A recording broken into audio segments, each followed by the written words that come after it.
Oh, hey there. It's time for the wrestling show in 801, 82, 801, 2, 3. Lip really loves wrestling. That's me. He likes to talk about it too. If you like to watch wrestling like he do, come and join us on the wrestling show. On the wrestling show. On the wrestling show.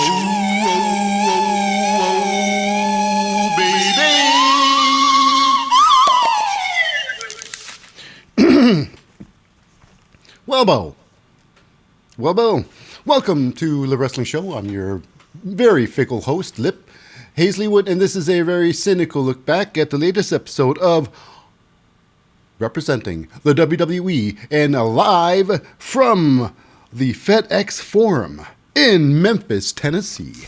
It's Monday Night Raw, air date August 28th, 2023. This episode is, of course, the road to Payback coming this Saturday. That's right. The big show. The big, I should say, the premium live event. Big stuff happening. Anyways, before we dive into the show, just a quick shout out to the non-competitors. That's right. They are the glue that holds the building together. Now, first and foremost, representing the authority figure, it's Adam Pearce. Next, getting all the pre-match interviews and all the backstage scoops, it is, of course, Jackie Redmond today. And heading into the ring, we have our announcer, letting everybody know who's about to fight and the results of such fights.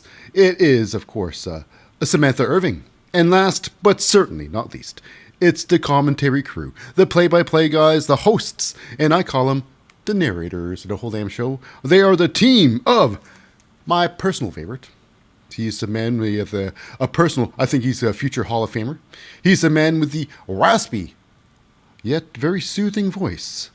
And of course, not just his voice, but his insight is next to none. And of course, my personal man crush, it's Wade Barrett. And backing up Wade Barrett is a veteran of over 25 years. That's right, 25 years.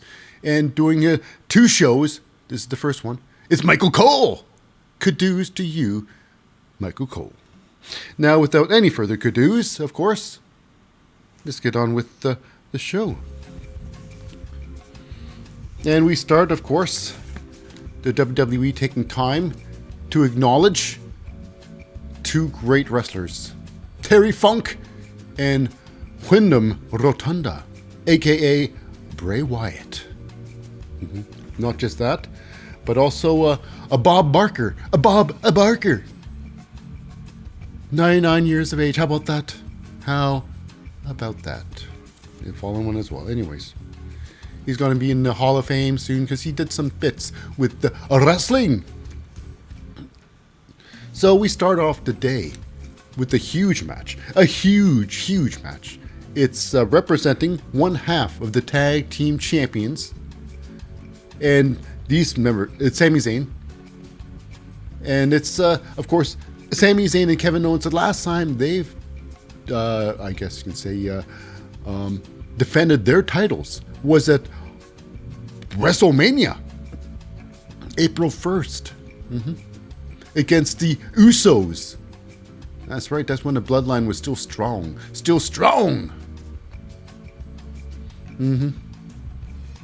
So anyways, it's Sami Zayn versus, representing the Judgment Day, it's Damian Priest. So this is the huge feud that's going on there with Kevin Owens, Sami Zayn, and Cody Rhodes is thrown in there too, in the mix. With the Judgment Day, he's got the, somewhat of feud going on. He's got involved with Judgment Day business. But however, today, no Cody Rhodes. I couldn't believe it. I thought they're going to throw Cody Rhodes on every single show. Every single one. But Cody Rhodes has been pushed so deep down our throats, it was ridiculous. But it's good to see that Cody Rhodes is not there on Raw today. Of course, now what about this match? This was about 12 minutes in length. Now, what thing also gets me in this match here is like accompanying Damian Priest by Judgment Day is nobody No Dominic Mysterio. No Rhea Ripley. Not even any Finn Balor. He's there by himself. How about that?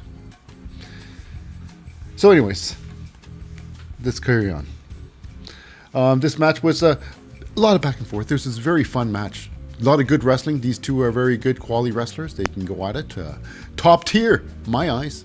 They can both bring it. Sami Zayn has bring it for years. So is Damian Priest.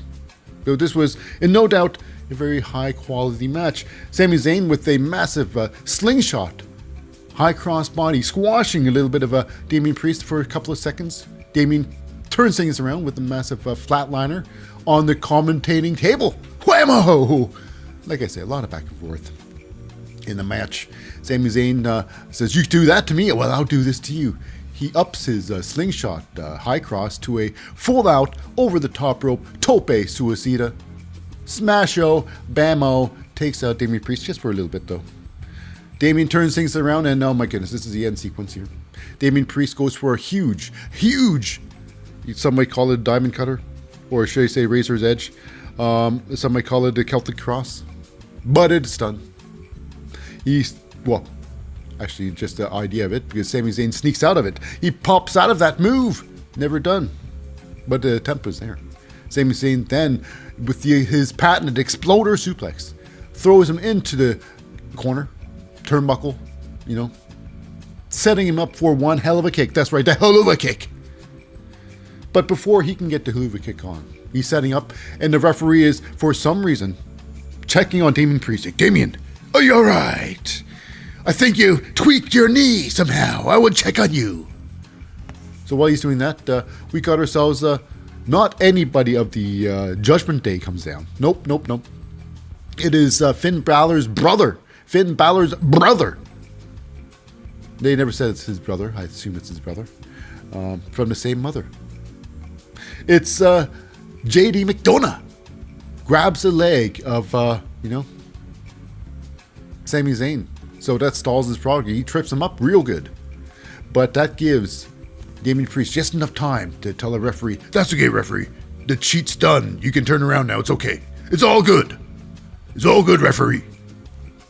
I think he said those exact words. "Referee." Like that too, in that voice. Even though he sounds like this. "Referee." Okay. So, of course, the next thing that happens is Damian Priest catches Sami Zayn off guard with the South of Heaven chokeslam up and down. And it's over for Sami Zayn, baby. So that was about 12 minutes long. After the match, of course, JD McDonough slides into the ring. They're very proud of his boy, apparently. He lifts up Damian Priest's arm in victory. Damian Priest's like, "What are you doing? Hey, what are you doing in here? I don't respect you." And then he gets all angry and he pushes JD McDonough away. Huh. Get back, sucker. Get back, sucker. So basically push away. "I don't respect you." I got you. Stop doing that voice. Yes. So anyways, Damian Priest pushes away JD McDonough in disgust and leaves the ring. However, inside the ring, Sami Zayn's cohort comes in the ring there. Just a little bit late though. You could have helped Sami Zayn win there, but Kevin Owens slides in the ring there and starts making up for his coming in lately. Johnny come lately. He starts beating up JD McDonough. Stunnering him too. Give him the old stunner. Kick to the stomach, kick to the belly, and then stun dog him. And then Sami Zayn with the huge finishing the move with one hell of a kick. That's right, hula kick to the face of JD McDonough. And guess what?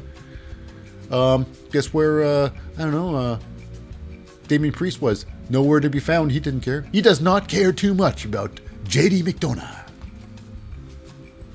So next we go backstage now.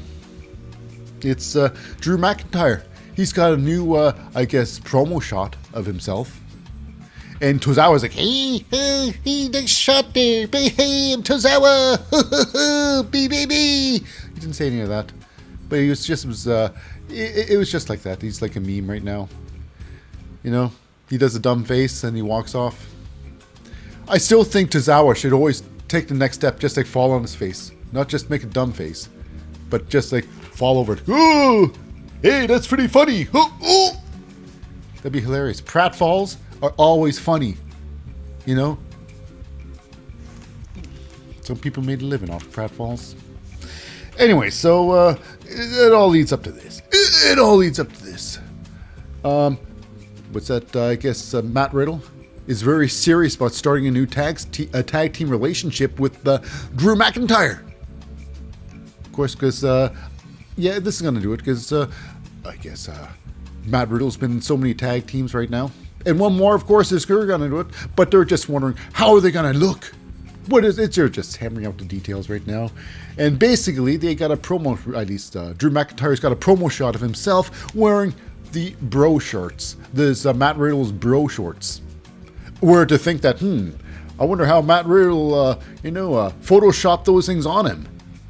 He did not do such a thing. I can only imagine that, this is a picture of Drew McIntyre wearing, Matt Riddle's shorts. His literal shorts.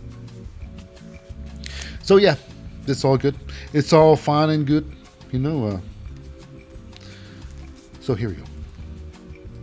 So next up, we got ourselves a little, well, it's basically the whole thing with Matt Riddle and, what's that, Drew McIntyre. Is basically they're trying to get on the same page and let's get to be a team. Let's be a team. So yeah. That's basically all I had to say about that. So next up, we got ourselves a little bit of a montage, a tape promo from Raquel Rodriguez. He's looking to take out Rhea Ripley at Payback because she thinks she's the biggest, toughest person there. Now she is like what's this, Cass of old, Cass of old. He's 6 foot something, almost 7 feet tall. You can't teach that. It's like Raquel Rodriguez. She's like so tall, you can't teach that. But her wrestling skills, they're very limited, I gotta say. Rhea Ripley can out-wrestle her on her bad day. On her bad day. Anyways, it is a promise that Raquel wants to be the next champion. Next champion, will it be true? Who knows? Next up, we got ourselves the L.A. Miz. That's right, the Miz. Coming out there with his, he went to the merch store and got all the LA Knight merch and threw them all on and slapped on a beard to boot. And then people thought, I'm thinking, oh, LA Knight's here? Oh, of course. He's always cross-promoting something. Oh, he's always... But it's a Miz because he's got a problem with LA Knight. They got a huge feud going on, the cross-promotional feud. So he comes out there and he does the, a generic imitation of the LA Knight. And I'm thinking this, any gimmick, anybody, everybody, no matter how original you think their character is, you can actually make fun of them by making it look like their original character is just like a lame gimmick. Just a generic gimmick. And that's what Miz tried to do with LA Knight's thing. So they're basically working their way up to, what's that, Roadblock. No, it's Payback, I should say. I don't know why I say Roadblock for, because it's Road to Payback. It's Payback time, baby. So yeah, he's got a lot of stuff. It's pretty good. It was a lot of fun. He had a good thing there going. He's got the crowd. Didn't care. They're all chanting LA Knight over top of the Miz, Now, he had a big sack of LA Knight promo merch, and he kicked it out of the ring. I think it went to the crowd. So I guess somebody in the crowd got a whole big bag of LA Knight merch. That night got lucky, baby. So our next match. It's a tag team match. It's the New Day, Kofi Kingston, Xavier Woods versus the Viking Raiders, Eric and Ivar. And I gotta say, they're teamed up with accompanied to the ring by Valhalla, aka formerly known as Sarah Logan. And I gotta say, it's Valhalla. She's got one hell of a bod. She's a very sexy woman. Perhaps she could be the sexiest of all of Raw. That's what I gotta say. But she's all hidden in this, this costume. Looks crazy. She looks like a crazy person. Anyways, that's what she's supposed to be. The crazy Valhalla. So what about this match? Now, of course, when it comes to tagging and tag rules, referees don't care if you use ropes or not, tag ropes or not. But the Viking Raiders were pretty on point with their tagging. Xavier Woods was pretty on point. Now, Kofi Kingston, he brings up a point that he does make a tag. Now, before I start with this, so we have ourselves a little bit of the Matt Riddle and Drew McIntyre visit.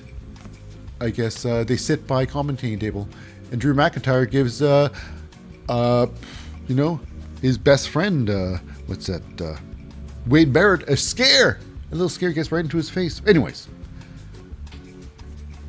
so in the ring there, there are very few tags on the New Day side, but Kofi Kingston, when he tags in now, it leaves a question.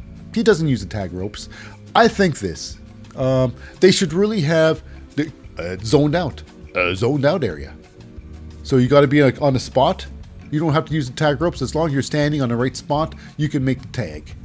I think that's what they should do. I think tag ropes are silly.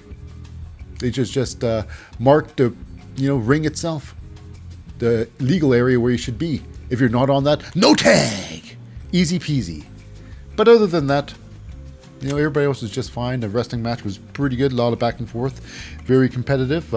Kofi Kingston, until of course the end. Kofi Kingston with a massive tope suicida. Very interesting one.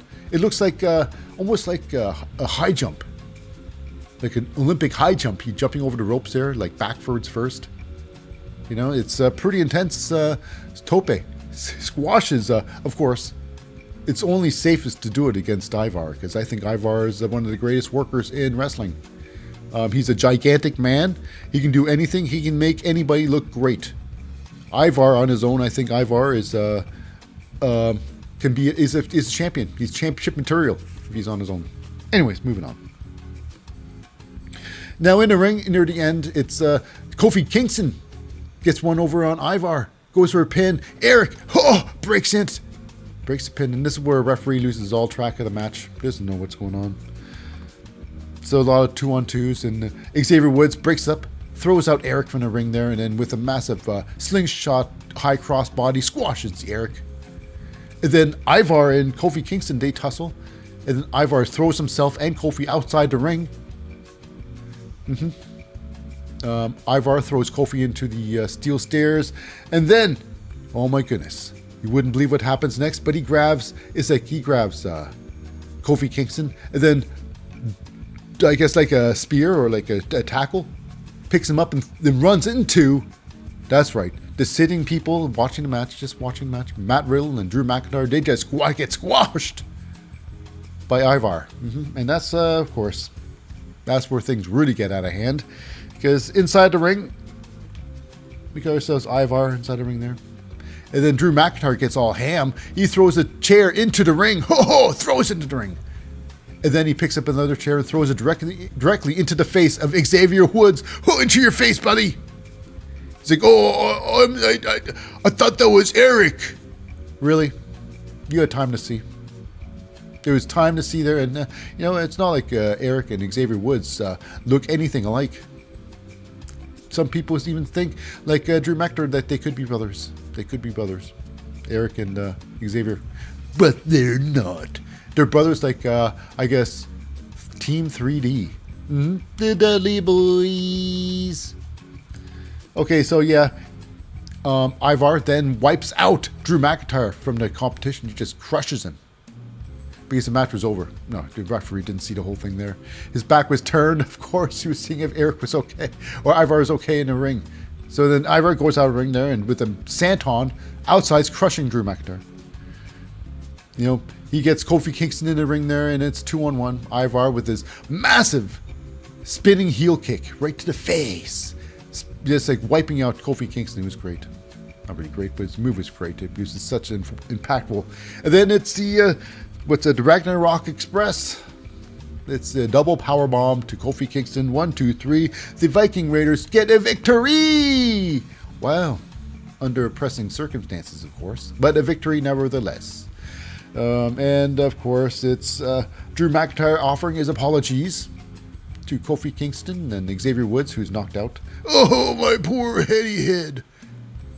It's like, how can you not see? Really? Really didn't see that? So then now we go backstage. is with Judgment Day. I see clearly. It's Rhea Ripley and Dominic Mysterio. Now Finn Balor, he's like giving the old speech. We've got to pull things together here. You know? And Damian's like, Hey, what about Damian Priest? It's about us. I don't give a damn about Damian Priest. JD's like, well, I don't give a damn about JD McDonough, says Damian Priest. And then, you know, Finn's like, JD helped you win your match. He'll help you win. That's right. The accent and all. But, I don't really care a damn about JD. So anyways, Mama Rhea, here we go again. She gets in there, and she lays down a gauntlet. She says, you know what? You guys are failing. You know, you guys are the reason Judgment Day are falling apart. You know, because you two aren't getting along. While it's like the people who are pulling the weight here is me and Dirty Dominic Mysterio. Yo, me and Dirty Dom are the only ones pulling a weight around here in Judgment Day. Come Saturday, if you don't win in payback, there's going to be some serious changes in Judgment Day. That's right. She sounds like that. I'm Rhea Ripley, baby. Yeah, there's going to be some serious changes in Judgment Day if they don't come out all as champions. So I'm thinking something's going to happen. Is Rhea Ripley's the only one who's going to lose her belt? Because Damian Priest, he's got, I think, probably 2 chances of becoming a champion at Judgment Day. His briefcase, and there's a tag team match for the championship gold. So yeah, if Rhea Ripley drops her belt, I mean, I can see this. My prediction could be probably JD McDonough joining the Judgment Day, as in his brother, Finn Balor, and Damian Priest. While I think Rhea Ripley and Dominic Mysterio, they are a strong enough entity on their own to break off. To break away. And be mommy and poppy. I don't know, maybe, who knows. But anyways, I could be wrong, and I usually am. But if I'm right, yes. Anyways, moving on. Now we go on with a tribute to Bray Wyatt, or Wyndham Rotunda. And a little thing going back there. I thought John Cena would have said something, you know, like Cody Rhodes on SmackDown with Terry Funk. But it was just a beautiful tribute to Wyndham Rotunda. Bray Wyatt. It was very touching, very beautiful. And then after that, we got ourselves a little bit of the Xavier Woods and Kofi Kingston.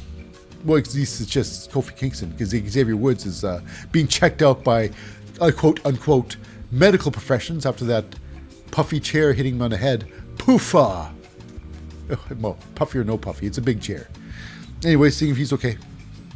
And it's Matt Riddle and Drew McIntyre. They're like, oh, what can I do? So basically, it's he asked for apology, and Kofi Kingston's like, I agree. You know what? Hey, you're not the type of guy to take a cheap shot like that. You're a stand-up kind of guy. I accept your apology. And this one, Drew gets really mad. He's like, that's it. We want revenge on the Viking Raiders. It's going to be me and you, Matt Riddle. Something like that. So it's, he says, well, he wants revenge, of course, on the, we're going to take care of their problem. We're going to take care of their problem, with the Viking Raiders problem. So Drew says he's going to go down to, Drew says he's going to have a word. I'm going to have a word with Adam Pearce that, you know, he doesn't, so that he doesn't have to use tags to get in and out of the match. Mm-hmm. So it's going to be a 2-on-2 match. They say it's going to be a tornado tag match. But really, it's a 2-on-2. There's no tags involved, so take care of the tags. Because there's no tags. What does it mean? It's a tornado match. Tornado team match. So it doesn't make sense. So it's a 2-on-2. It's going to be a 2-on-2. So now moving on. We got Imperium coming down the ring. It's Gunther! And, Giovanni Vinci and Ludwig Kaiser there. And it's all about, Gunther embarrassed about, losing to Chad Gable, rhymes with Tabla, Chad Gable of the Alpha Academy, saying it's been 500 days since I've been pinned. It's since I lost, and I lost by a count out, which actually means nothing because you don't win anything from a count out, you idiot. It doesn't really say that, but you don't win anything with the count out, so it doesn't make any difference. So yeah, he's just all mad. So basically, next week, not at Payback. No Payback done there. So next week, avoiding Payback, so there will not be a North American Championship match, or should I say Intercontinental Championship match. There will not be an Intercontinental Championship match at the Payback. It will be on Monday Night Raw. And I'm going to keep that slip up in there because that's what I do. So yeah. And right now, next week will be Gunther will be challenging Chad Gable for his title. And of course, if Gunther wins, he will go on to become the longest reigning Intercontinental Champion of all time. I think Gunther has his whole career to establish this. This could be Chad Gable's very first singles title, singles title, Intercontinental, but it is all right though. So now here we go. We go no, but right now, this big match. It's Ludwig Kaiser versus Chad Gable. It's a warm-up match because he wants Chad Gable or Ludwig Kaiser finish him off now. You do now. So anyways, we got ourselves Chad Gable goes in the ring there. He's got the little thing there. But the whole night tonight was whoop that trick. For some reason, they were saying whoop that trick all night. And Trick Williams isn't even there. Because I always wondered why he even said that when Trick gets in the ring. Whoop that trick. It's like, why do you want Trick Williams to get his ass kicked? Wouldn't it be like, Trick, whoop that ass? Not whoop that trick. I don't get it. But anyways, they were saying whoop that trick during this match here. And during the whole night too,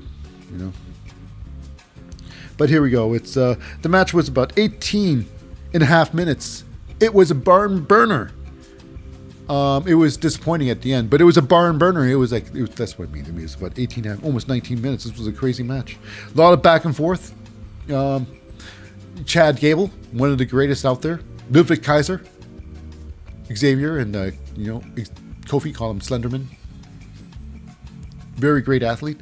Now, we got to a point in the match here where you can say Chad Gable, I guess, threw Ludwig Kaiser outside the ring. He dives out the first and second rope, so he's pretty high out the ring there. When he goes out the ring, he dives. He goes head first into the outside of the ring. Now, even though there's 4 to 5 inches of foam on top of the concrete outside the ring, he still landed on his head, full force onto his head.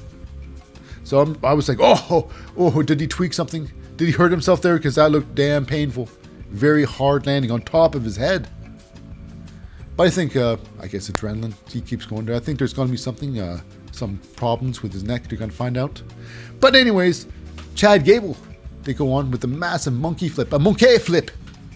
Flips the holy hell out of, Ludwig Kaiser. So it's really good. I mean, the only person who can do a monkey flip better is Sami Zayn. Sami Zayn, he can throw out a monkey flip out of nowhere. He can pull a monkey flip out of his ass. I mean, yeah. Him and, anyways. It was good stuff. The monkey flip. Anyway, so now inside the ring, we got ourselves a situation where I'm not sure what was supposed to go on. Perhaps the Avalanche DDT was supposed to be here.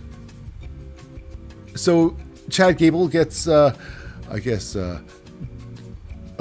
Kaiser in a Dory stretch, I think, like a Dory stretch. And then he gets him over onto his, he picks him up on his shoulder on the, the torture rack, and then throws him down. It was just weird. It was clumsy looking. It was, I guess they were trying to overachieve this move. They overthink this move. Too much happened. Didn't need to happen for his move. It's almost like Rhea Ripley's overcomplicated suplex. It was crazy. You should have seen it. Overcomplicated. Anyway, Sammy, it was, what's his name? Chad Gable. Then with a massive, shooting star, or not shooting star, backflip off the top rope, what some call it moonsault. Off the top rope, hitting both Ludwig Kaiser and Giovanni Vinci outside there. Now, during this match here, Gunther, I guess, went to the back. He went out there, went to the dressing room. I guess he needed some water or some Kool-Aid or Gatorade. So we move on. And then eventually, Ludwig Kaiser gets caught with the, you can call it the Chaos Theory. And the Chaos Theory is the Chad Gable's O'Connor roll to the German non-release suplex. And O'Connor roll it's a fun-looking move, but on paper. But, when you see the move, it's like the slowest, it's like a suplex in slow motion. There's zero mustard on that damn thing. Picks him up, in slow motion, he places him down on his top of his shoulders. That's what the move is. It's not a suplex, he places him down. They go so slow. No, it's like zero impact on that move. It's sad. But that was going to be enough to finish the match until Giovanni Vinci comes in there to foil the fun. He beats up some Chad Gable. So I guess Chad Gable wins due to disqualification. This could have been great, but Otis comes in there to help out, but helps out, he does not. He ends up running himself headfirst into the turnbuckle post. And that's what he does. That's what you call pulling a perfect Otis, is what Otis just did. Throw himself into the ring post, pang! Lick of that. Lick of so. And then it becomes a 2-on-1. A beatdown on Chad Gable. And then that's when Gunther decides he's so angry, he gets back into the ring there. From the back, he tries to finish it off himself. He tries to give Chad Gable a massive powerbomb. Chad Gable flips out of it. Goes for the ankle lock. But then we got ourselves Imperium.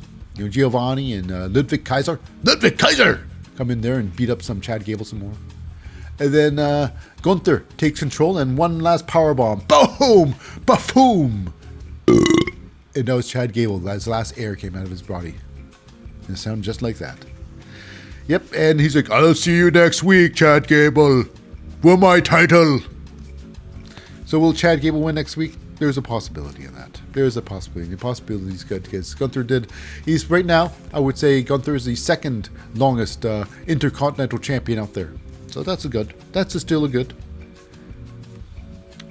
It's like I think Gunther's got all his career to make records and break records and whatnot. So next up, we got ourselves a little bit of the WWE. The WWE remembers Bob Barker. A tribute to Bob Barker.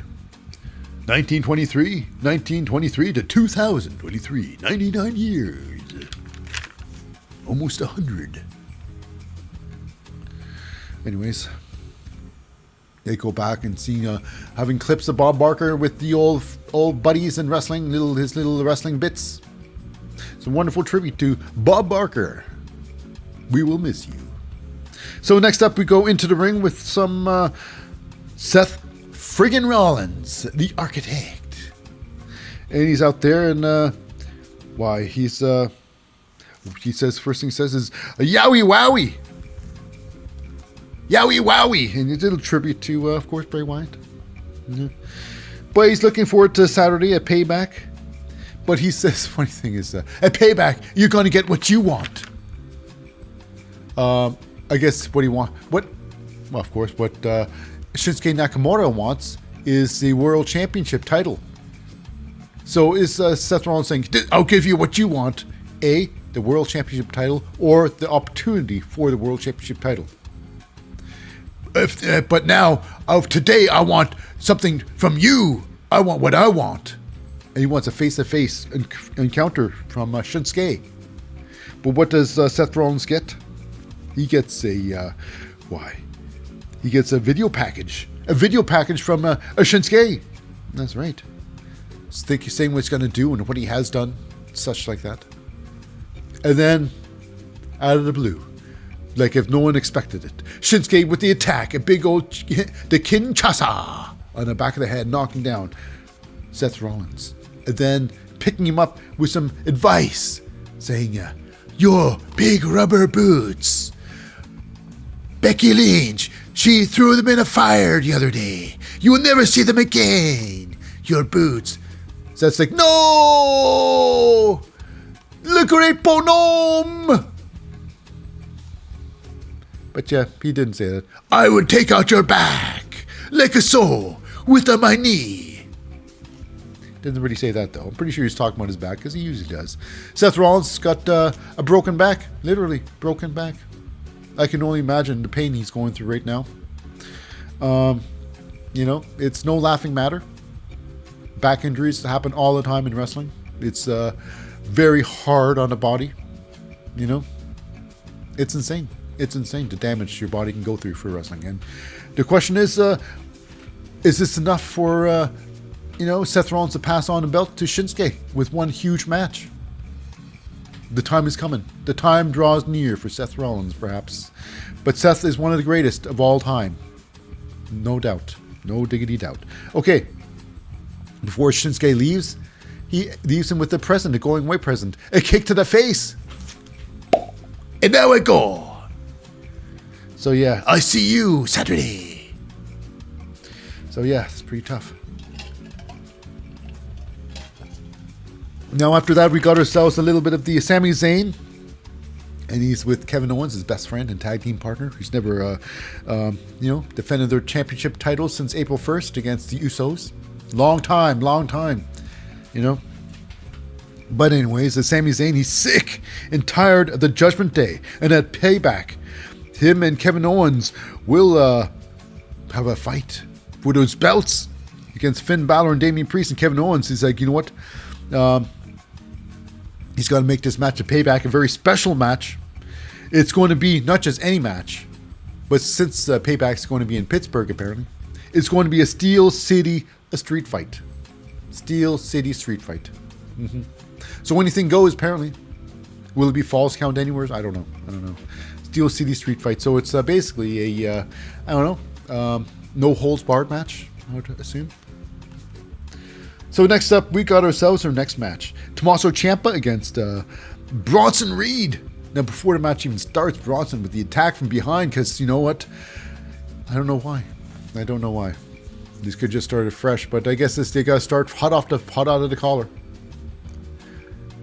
Hot out of the oven. I don't know, something like that. So they start. This match was about, roughly about 8 minutes. So it's okay length, I suppose. Not so long, not too short. Maybe 9 minutes. About maybe 8.5 minutes. Anyways, a lot of back and forth. Tommaso Ciampa showing off who's boss. Now, Bronson Reed, he's a big man. He's a very talented man. He's got maybe, he's probably doubled Tommaso Ciampa's size. He's doubled his, so he's a mountainous man, this Bronson Reed. But this was a very even match back and forth. It was very competitive. It was very good. Bronson Reed throwing Bronson Reed standing, no running, standing elbow drop. It's just as good, just as much height as Grayson Waller's when he walks his second rope jumping elbow. He gets the same height as that. It's ridiculous. He almost gets as much height as LA Knight, but LA's running, so he gets more height. So anyways, with the massive elbow, beautiful looking. The match goes on. Now, I couldn't believe it's air raid crash, or was it the white noise, whatever it is. Tommaso Ciampa picks up with his own strength Bronson Reed.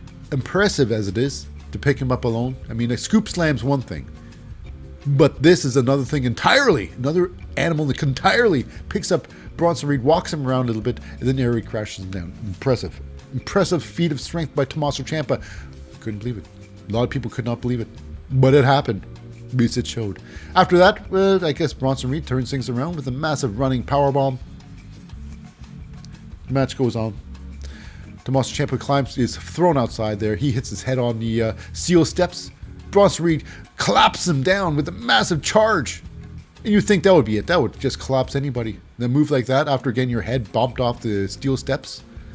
But like I say, steel steps don't really mean nothing. Steel steps don't really mean nothing. And this, it really means that either, too. Bronson Reed knocks over, runs off there, just like a truck, knocks him down. Tommaso Ciampa ends up running into the ring there.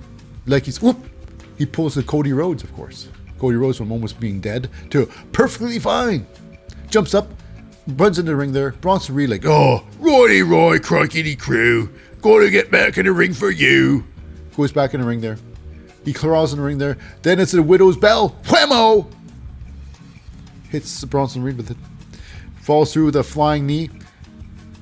They fight on. Didn't really work with the pin. They fight on. But now, in a real perfect world, in a perfect finish, this would have been Tommaso Ciampa getting onto the back of Bronson Reed.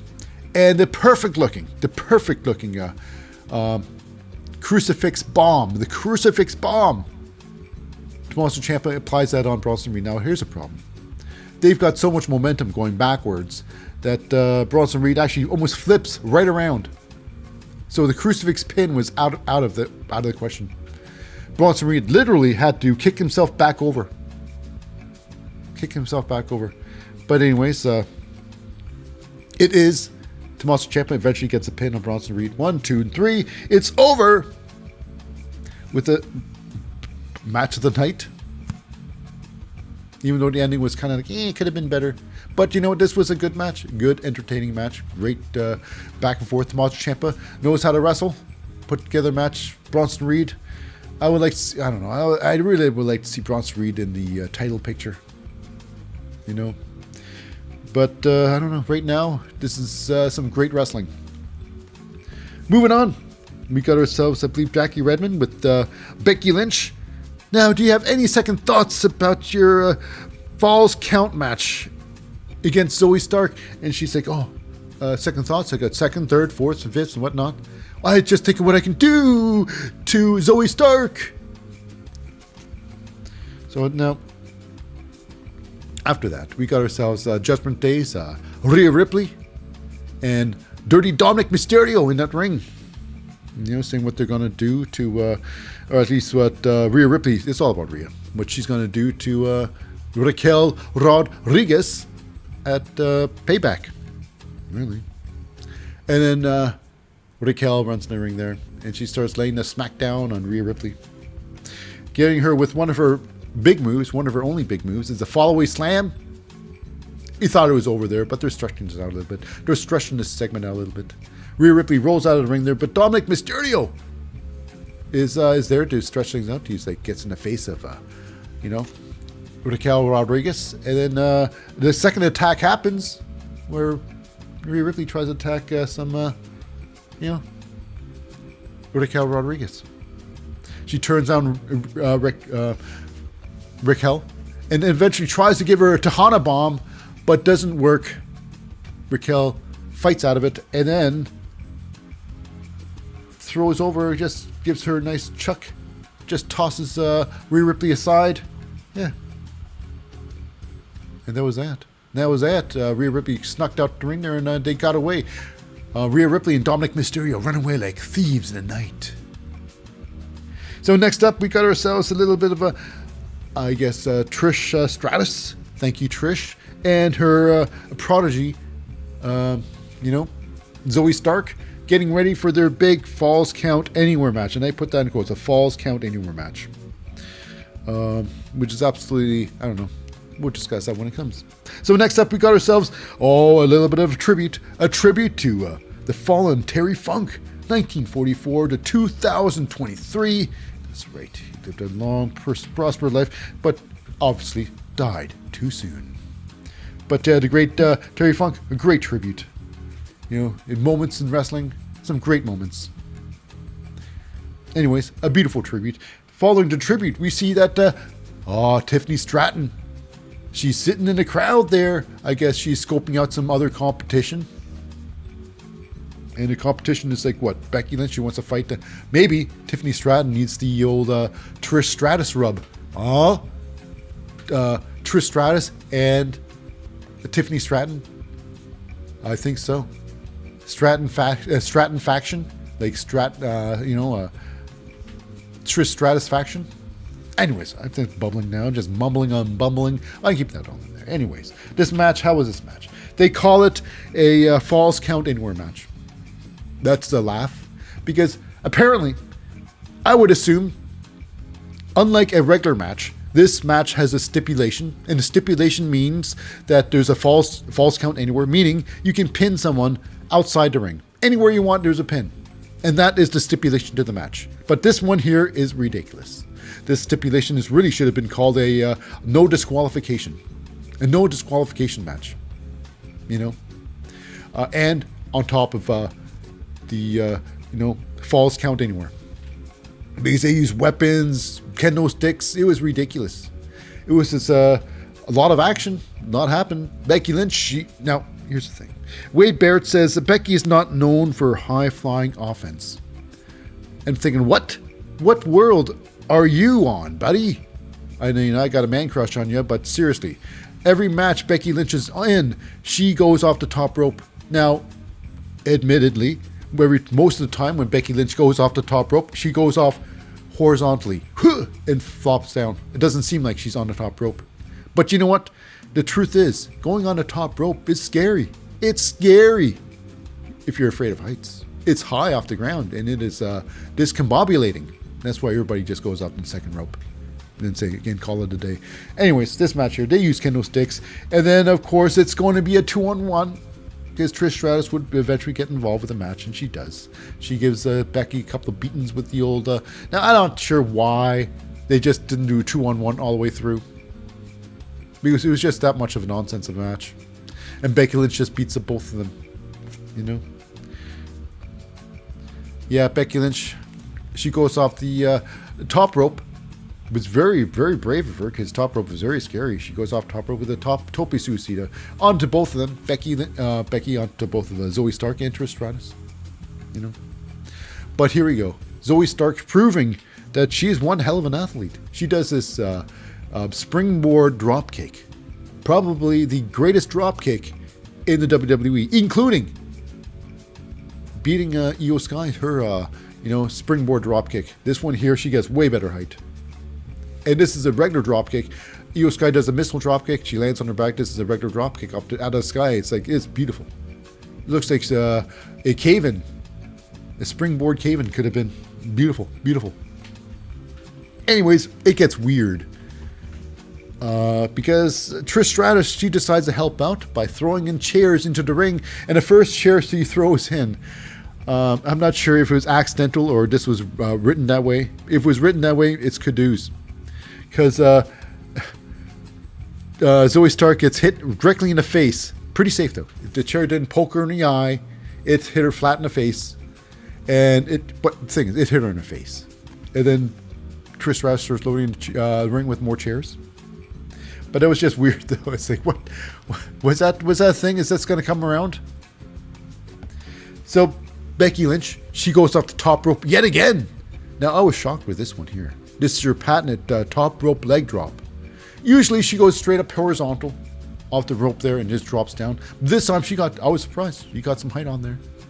Looked very impressive until she actually hit Zoey Stark, and she bounced off her like a wiffle ball hitting a bat. She's going to bounce off her. It looked pretty hilarious. Looked like Becky Lynch could have hurt herself real bad, but she didn't. So yeah, eventually, Becky Lynch goes for a pin. And Trish Stratus breaks up that pin. Because, Becky Lynch ended up dumping Zoey Stark onto the chairs. So here we go. End of the match. Zoey Stark, she's in the ring there, and Becky Lynch, she ends up kendoing sticking the hell out of Trish Stratus out of the ring, out of the stratosphere, out of the ring area for a time being. And they fight up on again. Zoey Stark with a chair shot, and they take it back to the ring. Zoey Stark just destroying Becky Lynch with chair shots after chair shot after chair shot, including just swashing her with her, she does this springboard thing where she does a senton, this spinning senton thing on top of the legs and chair on top of Becky Lynch. So Becky Lynch is getting her asses kicked. Ass kicked. You know, and just like, of course, Cody Rhodes, she got up there when Zoey Stark goes to her top room. She gets a chair thrown onto her head and then superplexed, or I guess a second rope superplex off of that onto the steel steps. Now, Zoey did kick out of that for some reason. They fight outside. Becky Lynch tries to go for a manhandle slam on top of the commentator's table. But Zoey Stark, with the help of the returning Trish Stratus. Zoey Stark gets a flying knee and goes for a pin. Doesn't get it. But they fight on. Becky Lynch is down and almost out. Zoey Stark is ordered to go onto the ropes, onto the commentating table area. Actually, the timekeeper's area. Climb on top of the barricade area and do some sort of move. But Becky Lynch pushed her by the butt and almost crushes Samantha Irving. It's true. Now it gets interesting because outside of the commentating area, they got this perch set up just for the match, a nice perch. So Becky Lynch can try to do a manhandle slam to Zoey Stark, but it is, of course, Trish Stratus cutting in, and eventually getting Becky Lynch to a massive bulldog off that perch through a table. Didn't stand there because, Zoey Stark couldn't get a pin. They are fighting more into the audience there, and we got their final sequence. Even though Becky Lynch got her ass handed to her, it doesn't really matter, it's just wrestling. So it's now 2-on-1 all the way. They fight on top of these luggages, the moving crates. Eventually, 2-on-1, Zoey Stark punches the holy hell out of Trish Stratus. She falls off the packing crate there and falls through a table. Whammo, it's done for her. And then with one massive manhandle slam off the loading crate through a table, Becky Lynch gets a big victory. And she mourns over, she's got a moment, she's breaking down a little bit, shows a little tears over Bray Wyatt. So yeah, Becky Lynch beats up both Trish Stratus and, Zoey Stark. And we're waiting for a big match at, a steel cage match at Payback. What's going to happen? I would assume Becky Lynch is going to win that. But who knows? Maybe Trish Stratus is going to get her final victory. Her final victory. At least I hope so. But anyways, Payback will be on Saturday. That may be a bonus episode for the wrestling show. But as for now, that wraps up for another episode of Raw this week. Now for our podcast listeners, stay tuned. After this break, we'll have some NXT. But our YouTubers, that's it for tonight's episode. I've been your host, Lip Hazlewood, saying see you next time on The Wrestling Show.